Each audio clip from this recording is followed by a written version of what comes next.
நம்ம சும்மா இருக்கலாம்னு நினைச்சாலும் வர செய்திகள் நம்ம சும்மா இருக்க விடல. சரி, ஒரு 2 நாள் கழிச்சு வீடியோ போடுவோம்னு இருந்தா அதுக்குள்ள ஒரு செய்தி வந்து சேருது. அதை உடனடியாக பதிவு செய்ய வேண்டிய கடமையும் கட்டாயமும் நமக்கு இருக்கு. அப்படி என்ன முக்கியமான விஷயம்னு கேட்டீங்கன்னா, நாம் தமிழர் கட்சியினுடைய ஒருங்கிணைப்பாளர் சீமான் அவர்கள் மீது மிகப்பெரிய குற்றச்சாட்டை நேரடியாக வைத்திருக்கிறார் முன்னாள் தம்பியும் இந்நாள் தமிழர் விடுதலை கட்சியினுடைய ஒருங்கிணைப்பாளர் இளமாறன் அவர்கள். இளமாறனை தெரியாதவர் நாம் தமிழர் கட்சியில் இருக்க முடியாது. அப்படி இருந்தீங்கன்னா நீங்க புதுசா வந்திருக்கிற நியூ பேட்ச். நான் அடித்து சொல்கின்றேன், முத்துக்குமார் படுகொலை செய்யப்பட்டிருக்கிறார். உளவுத்துறையுடன் சேர்ந்து முத்துக்குமாரை சீமான் படுகொலை செய்திருக்கிறார் என்று பகிரங்கமாக குற்றம் சாட்டுகின்றேன். அந்த முத்துக்குமார் இறந்த பிறகு, முத்துக்குமார் இறப்புக்கு முன்பு இந்த கட்சி என்பது ஒரு கூட்டாட்சி கட்சியாக இருந்தது. முடிவெடுக்கும் அதிகாரம் எந்த தனிமனிதனுக்கும் இல்லை. 2009ஆம் ஆண்டு நாம் தமிழர் இயக்கம் துவங்கிய பொழுது சேர்ந்தவன். 2010ஆம் ஆண்டு நாம் தமிழர் கட்சி ஆரம்பிக்கப்பட்ட பொழுது அதில் இருந்தவன். 2010 15 வரை கோவை மாவட்ட செயலாளர், மாநில இளைஞர் பாசறை ஒருங்கிணைப்பாளர் போன்ற பொறுப்புகளை வகித்தவர். ஏன் பிறகு அந்த கட்சியிலிருந்து வெளியேறினேன்? மிக நெருக்கமாக சீமானுடன் உணவருந்துவது, சீமானுடன் ஓர் தட்டிலே உணவுன்பது போல் இருந்த நான் ஏன் சீமானை விட்டு பிரிந்து வந்தேன்? என்ன காரணம்? சீமானின் முகத்துறையை கிழிக்க வேண்டிய தேவை இருக்கின்றது. அன்னை எவனெல்லாம் தமிழனாக உணர்ந்து இந்த மண்ணின் விடுதலைக்காக போராட வருகின்றாயோ, வா, நாம் ஒன்று இரண்டு இந்த நாம் தமிழர் கட்சி என்ற கட்சியை உருவாக்கி போராடுவோம் என்று அழைத்தார். காலம் செல்கின்றது. செல்ல செல்ல தெலுங்கர்கள், வந்தியர்கள் என்ற ஒரு புது வேக்காலத்தை இந்த கட்சியிலே புகுத்துகின்றார். அப்பொழுதே நாங்கள் சந்தேகப்பட்டிருந்தோம், என்னடா இருகரம் விரித்திருக்கின்றார், அனைவரும் பாருகின்ற அழைத்தவர் இது எப்படி வந்தேரி, கன்னடன், தெலுங்கர் என்று எடுத்து செல்கின்றார் என்று எங்களுக்கு எல்லாம் ஒரே குழப்பம். ஏனென்றால் இந்த மண்ணிலே சீமானின் நாம் தமிழர் கட்சி வருவதற்கு முன்பு இந்த மண்ணிலே இருந்தவர்கள் பிரபாகரனின் தம்பிகளாக இருந்தவர்கள், விடுதலை புலிகளின் ஆதரவாக இருந்தவர்கள். அதில் மலையாளி இருக்கிறான், தெலுங்கன் இருக்கிறான், சேட்டான் இருக்கிறான், கன்னடன் இருக்கின்றான். அடக்குமுறை, ஒடுக்குமுறை, அந்த மண்ணின் விடுதலை எவனவன் நேசிக்கின்றானோ அவனெல்லாம் விடுதலை புலிகளின் ஆதரவாக இருந்தான். ஆனால் சீமான் என்ற ஈனப்பிறவி என்ன செய்தது? அந்த ஈனப்பிறவி காலம் செல்ல செல்ல முத்துக்குமார் என்பவர் இறந்த பிறகு, நான் அடித்து சொல்கின்றேன், முத்துக்குமார் படுகொலை செய்யப்பட்டிருக்கிறார். உளவுத்துறையுடன் சேர்ந்து முத்துக்குமாரை சீமான் படுகொலை செய்திருக்கிறார் என்று பகிரங்கமாக குற்றம் சாட்டுகின்றேன். அந்த முத்துக்குமார் இறந்த பிறகு, முத்துக்குமார் இறப்புக்கு முன்பு இந்த கட்சி என்பது ஒரு கூட்டாட்சி கட்சியாக இருந்தது. முடிவெடுக்கும் அதிகாரம் எந்த தனிமனிதனுக்கும் இல்லை.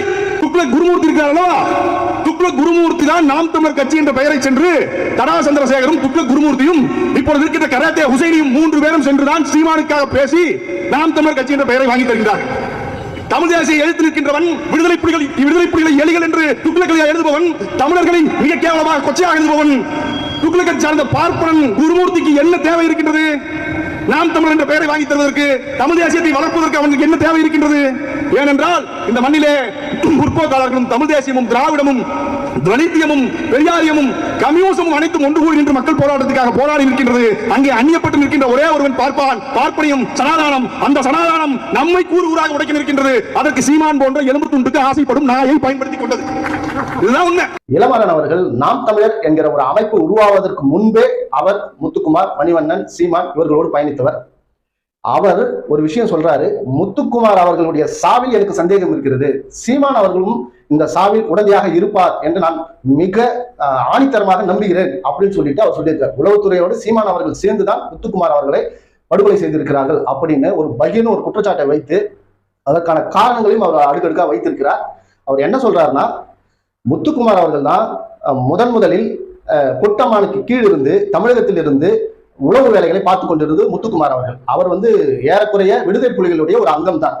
அப்படி இருக்கும்போது ஈழத்தில் இறுதிக்கட்ட போரின் போது மொத்தமாக ஈழ விடுதலை புலிகள் அழிக்கப்பட்டு ஒழிக்கப்பட்டு போர் நிறுத்தப்பட்ட அந்த காலகட்டத்தில் என்ன பண்றது ஏது பண்றதுன்னு தெரியாம விடுதலை புலிகளுடைய ஆதரவாளர்கள் சுற்றி திரிந்த அந்த காலகட்டத்தில் முத்துக்குமார் அவர்கள் ஒரு முன்னெடுப்பை செய்து அவர்களை ஒன்று திரட்டி நாம் ஒரு தமிழ் தேசிய இயக்கத்தை ஆரம்பிக்க வேண்டும், புலிகளுக்கு ஆதரவாக நாம் இருக்க வேண்டும் என்று அவர் முன்னெடுக்கிறார்.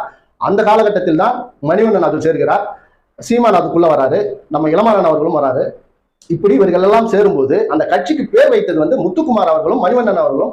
மணிவண்ணன் அவர்கள் அவங்க வீட்டுல தான் நாம் தமிழர் என்கிற அந்த பேரை அந்த 2 பேரும் தான் வைக்கிறாங்க. நாம் தமிழர் கட்சிக்கு வைத்த பிறகு சீமான் அவர்கள் மொத்தமா நாங்க பயணிக்கிறோம், எந்த ஒரு முடிவாக இருந்தாலும் நாங்கள் எல்லாரும் ஒன்று சேர்ந்துதான் முடிவெடுப்போம். இந்த மாதிரி காலகட்டத்தில் தான் இந்த நாம் தமிழர் கட்சியை முத்துக்குமார் அவர்களுடைய படுகொலை நடக்குது. ஆனால் இன்றைக்கு நடக்கக்கூடிய எல்லா சம்பவங்களையும் வைத்து பார்க்கும்போது சீமானுக்கும் அதில் தொடர்பு இருக்குமோ அப்படின்னு சொல்லிட்டு இளமாறன் அவர்கள் மிக பகிரங்கமாக சீமான் மீது பொது மேடையில் இந்த குற்றச்சாட்டை வைத்திருக்கிறார். ஆனால் இதுவரை சீமானால் மறுப்பு கூட இதனால் தெரிவிக்க முடியவில்லை. இது ஒரு பக்கம். அடுத்ததாக நம்ம வந்து சீமானை சங்கி சங்கி சங்கின்னு சொல்லுவோம். நாம் தமிழர் கட்சி பி டீம்லாம் கிடையாது. அது வந்து நாக்பூரில் இருந்து RSS ஆல் இயக்கப்படுகிற ஒரு துணை அமைப்பு அப்படின்றத நம்ம பலமுறை நம்ம குற்றம் சாட்டியிருக்கிறோம். ஆனா இந்த தம்பிங்க வந்து அப்படியெல்லாம் கிடையாது அப்படியே முட்டு கொடுப்பீங்க இல்லையா? உங்களுக்கு ஒரு விஷயம், அதாவது இந்த விஷயத்தையும் இளமாறன் அவர்கள் தான் சொல்லியிருக்கிறார். உங்களுடைய மூத்த அண்ணன், அதாவது நாம் தமிழர் கட்சியினுடைய முன்னாள் தம்பி, இன்னாள் தம்பிகளுக்கு அவர் அண்ணன், அவர் என்ன சொல்றாருன்னா, இந்த நாம் தமிழர் கட்சியை ஒரு காலகட்டத்தில் டெல்லியில் பதிவு செய்ய வேண்டும் என்று முடிவெடுக்கும் போது அந்த நாம் தமிழர் கட்சியினுடைய அந்த தலைப்புக்கான உரிமை யார்கிட்ட இருந்ததுன்னா தினத்தந்தி குழுமம், சிபோ ஆதித்தனார் இருக்காரு இல்லையா, அந்த தினத்தந்தி பத்திரிகை அந்த குழுமத்துக்கிட்ட இருக்கு. இதை வாங்க வேண்டும் அப்படின்னு முடிவு செய்யும் போது தடா சந்திரசேகர் வந்து துக்ளக் ஆசிரியர் குருமூர்த்தியை தொடர்பு கொண்டு அவர் மூலமாக போய், யாரு தடா சந்திரசேகர் அவர்கள் துக்ளக் குருமூர்த்தியை தொடர்பு கொண்டு இவங்க 2 பேரும் போயிட்டு தினத்தந்தி குழுமத்திடமிருந்து நாம் தமிழர் கட்சியினுடைய அந்த பேரை வாங்கி வந்தாங்க. இதை வாங்கி கொடுத்தது குருமூர்த்தி. யாரு? துக்ளக் குருமூர்த்தி. பிரபாகரனை கொல்ல வேண்டும், பிரபாகரனை எலிபோல் சுட்டுக் கொள்ள வேண்டும், விடுதலை புலிகள் அழித்து ஒழிக்க வேண்டும் அப்படின்னு துக்ளக் பத்திரிகையில எழுதிய மேதகு தலைவர் பிரபாகரன் அவர்கள் மீது வன்மத்தை காட்டிய அந்த எச்சை பத்திரிகை நடத்துகிற குருமூர்த்தி தான் நாம் தமிழர் கட்சியை அந்த பேரையே வாங்கி கொடுத்திருக்கிறார். இதற்கான அவசியம் என்ன? இதுல மாற்றுக்கருத்து இருந்தா, உங்களுக்கு தெளிவான விளக்கம் இருந்தா, இதுதான் வரலாறு. தம்பிகள் தெரிந்து கொள்ள வேண்டியது இதுதான் வரலாறு. நாம் தமிழர் கட்சி என்ற அந்த பேரை வாங்கி கொடுத்ததே குருமூர்த்தி. அதற்கான இணைப்பு கனெக்ஷன் என்னன்னு உங்களுக்கு புரியும். புரியாதவன் மூளை இல்லாதவன். அடுத்த கட்டமாக பிரபாகரன் அவர்களையும் பெரியார் அவர்களையும் வைத்துத்தான், அதாவது மேதகு தலைவர் பிரபாகரன் அவர்கள் தான் நாம் தமிழர் கட்சியினுடைய நிரந்தர தலைவராக இருப்பார், பெரியார் அவர்களுடைய கொள்கை தான் கடைபிடிக்கப்படும் அப்படின்னு சொல்லிட்டு முதல் நாம் தமிழர் வரையறுக்க போது இதுதான் இருந்தது. நான் இன்னொரு காணொலியில் சொன்னேன், அதுக்கு விளக்கம் சொல்லலை. இதுதான் வந்து இருந்தது. ஏன்னா பெரியார் அவர்கள் தமிழ் தேசியம், தனித்தமிழ்நாடு இப்படியும் பேசிட்டு இருந்தவர். பிரபாகரன் அவர்கள் தனி ஈழம் கேட்டவர். ஆக சாதி மதம் இனம் எதுவும் பார்க்காதவர் மேதகு தலைவர் பிரபாகரன் அவர்கள்.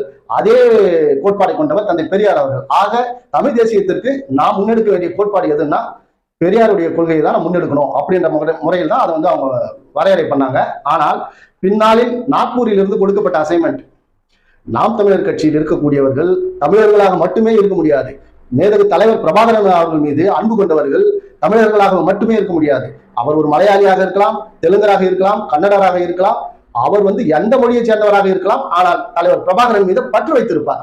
ஆனால் சீமானிடம் அந்த நாம் தமிழர் முத்துக்குமார் மரணத்துக்கு பிறகு, மணிவண்ணன் மரணத்துக்கு பிறகு சீமானிடம் முழுமையாக கையெடுக்கும் போது, சாட்டை துருமுறைகள், இடுமாவனம் காட்டி இந்த மாதிரி கைக்கூலிகள் உள்ள வரும்போது அப்பதான் ஒரு கசப்பான ஒரு விஷச்செடியை விதைக்கிறார் சீமான் அவர்கள். அதாவது தெலுங்கு எதிர்ப்பு, வடுக வந்தேரிகள் அப்படின்னு சொல்லிட்டு இதை முதல்ல ஆரம்பிச்சு பின்னாடி பெரியார் ஒரு தெலுங்கர், அவர் ஒரு வடுக வந்தேரி அப்படின்றத முன்னெடுக்கும் போதுதான் எங்கேயோ தப்பு நடக்குதுன்னு சொல்லிட்டு தோழர் இளமாறன் அவர்கள் நாம் தமிழர் கட்சியிலிருந்து வெளியே வருகிறார். வந்து அவர் சொல்லிய இந்த கருத்துக்கள், அவர் சொல்றார், நானும் மூளை இல்லாத ஒரு தம்பியாகத்தான் நாம் தமிழர் கட்சியில் பயணித்தேன். நாங்க தான் முதல் பேட்ச், நாங்க வந்துட்டோம், இப்ப இருக்கிறவங்கலாம் ஃப்ரெஷ் பீஸ், அதனால அவன் எப்ப வெளியே வருவான்னு தெரியல அப்படின்னு சொல்லிட்டு தோழர் இளமாறன் அவர்கள் மிக தெளிவாக பொது மேடையில் பதிவு செய்திருக்கிறார். இதற்கு சீமானுடைய பதில் என்ன?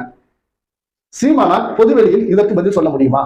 முடியாது. நான் தான் சொல்லியிருக்கேன், நாம் தமிழர் கட்சி என்பது சீமானுக்கு பிழைப்பு நடத்தக்கூடிய ஒரு கம்பெனி. அந்த கம்பெனியில் இருக்கக்கூடிய உறுப்பினர்கள் கிடையாது. அவங்க எல்லாம் நிதியை வந்து திறன் நிதி கொடுக்கிற ஸ்டாஃப், அதை கலெக்ஷன் பண்ணி கொடுக்குற ஏஜென்ட் வந்து சாட்டை துருமுருகன், இடுமாவனம் கார்த்திக், காளியம்மாள் இப்படிப்பட்ட நபர்கள். இவர்கள், அதாவது ஒருத்தன் வேலைக்கே போகாம முழு நேரமாக உள்ளவே இருந்துகிட்டு எப்படா 2500 ரூபாய் பேண்ட் சட்டை போடுறீங்க, 50 லட்ச ரூபாய் கார்ல போறீங்க, 2 லட்ச ரூபாய் வீட்டுக்கு வாடகை கொடுக்குறீங்க, போஸ்ட் அடிக்க காசு இல்லைன்னு சொல்றீங்க, இதெல்லாம் உங்களுக்கு எங்கிருந்து வருகிறது அப்படின்னு மூஞ்சில பொட்டுல அடிச்சா மாதிரி இளமாறன் அவர்கள் கேட்கக்கூடிய கேள்விக்கு சீமானிடத்தில் பதிலே கிடையாது. இதை ஏன்னா பல பேர் கேட்டாச்சு, இது வரைக்கும் சீமானும் சரி அங்க இருந்து யாரும் பதில் சொன்னதே கிடையாது. யார் காத்து போனா எனக்கு என்ன, எனக்கு தேவை நிதி, என்னுடைய குடும்பம், என்னுடைய வளர்ச்சி அப்படின்றதுதான் சீமானுடைய நோக்கம். எரியிற வீட்டுல புடுங்கின வரைக்கும் லாபம் பண்ற மாதிரி சீமான் கொள்ளையடிக்கிறதுக்கு முன்னாடி நம்மளால எவ்வளவு முடியுமோ அதை நம்ம எடுத்துக்கலாம் அப்படின்னு சொல்லிட்டு உள்ள இருந்தே ஒரு எல்லா வேலையும் பார்த்து திருடி கொண்டிருக்கிற ஒரு கூட்டம் தான் இந்த சாட்டை துரைமுருகன், இடும்பாவனம் கார்த்திக், காளியம்மாள் இவங்கெல்லாம். இப்படி ஒரு கேவலமான முகத்தை கொண்டிருக்கிற இவரை நம்பித்தான் தம்பிகள் இப்படி வீணாக போய் கொண்டிருக்கிறீர்கள் அப்படின்றத நாங்கள் சொல்வதை விட இளமாறன் அவர்கள் சொல்லியிருக்கிறார். யாரு இளமாறனை தெரியாத தம்பிகள் இருக்க முடியாது. எல்லாரும் போகும்போது சாதாரண ட்விட்டு போட்டு போனாங்க. ஆனா இளமாறன் அவர்கள் இவர் அப்படியே சுத்தமா உரிச்சு போட்டு இன்னும் பல விஷயங்களை நான் சொல்லுவேன் அப்படின்னு சொல்லி அவர் சொல்லியிருக்கார். அவர் அதாவது அவர் பேசிய காணொலி அதர்மம் சேனல்ல முழுமையாக இருக்கு. நான் சொல்வதை விட அதை நீங்க நேர்ல பாத்தீங்கன்னா தம்பிகள் உண்மையிலே நீங்க திருந்த ஒரு வாய்ப்பு இருக்கு. அதனாலதான் நான் சொல்றேன், நீங்க அதர்மம் யூடியூப் சேனல்ல போனீங்கன்னா அதாவது இளமாறன் அவர்கள் பேசிய அந்த முழு காணொலி அதுல இருக்கு. அதை பார்த்தாவது நீங்க திருந்துகள் என்பதை கூறிக்கொண்டு உங்களுக்கு உணர்வு வரட்டும், தமிழ் உணர்வு வரட்டும், தமிழ் தேசிய உணர்வு வரட்டும், சீமானுடைய அந்த போலி முகத்தரை கிழியட்டும் என்று கூறிக்கொண்டு விடைபெறுகிறேன். நம்ம சேனல் கண்ணை நம்பாதே நாட் 7 தொடர்ந்து ஆதரவு கொடுங்க. லைக் பண்ணுங்க, ஷேர் பண்ணுங்க, சப்ஸ்கிரைப் பண்ணுங்க, மறக்காம பெல் பட்டனை கிளிக் பண்ணுங்க. அப்பதான் நம்ம போடுற வீடியோ உடனுக்குடன் உங்களுக்கு வந்து சேரும் என்பதை கூறிக்கொண்டு உங்களிடம் விடைபெறுகிறேன். நன்றி, வணக்கம்.